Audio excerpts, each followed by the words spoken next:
90 people are being kicked out of their New Jersey homes by the government, but this eminent domain battle isn't a fight over land slated for parks or schools.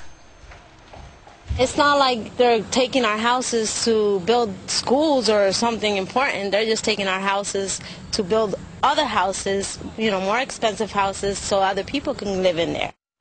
Joining us now is the Vice President of Citizens in Action Group of Mount Holly Santos Cruz and eminent domain attorney Olga Pomar. Good morning to both of you. Good morning. Good morning. All right, so Mr. Cruz, tell me your story. I understand that you bought one of these homes in this particular neighborhood years ago. What did you pay for it? I paid $40,000 for it, and I used to do child care out of my house, so I invested another $10,000 to do some upgrades that I needed for the child care, and making my house worth $50,000.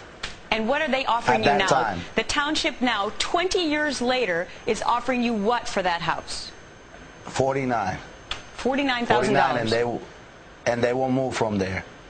And so you will take a loss of $1,000. There are countless stories like this, right, Ms. Pomar?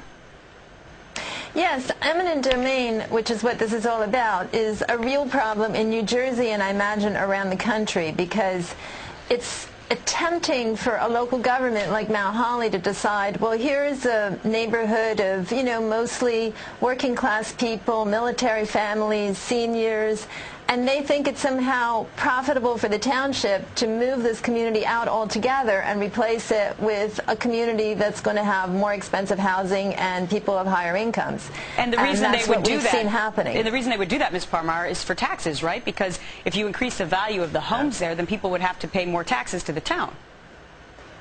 Yes, but the township also is going to have higher costs, taxpayer costs. It's costing them lots of money to do this project, and it's going to cost them lots of money to provide services to this new community. So it's kind of hard to see how it really makes sense. Right. Let's take a look at what the township says about this. This is what they say in their statement. The township has successfully relocated all of the former residents.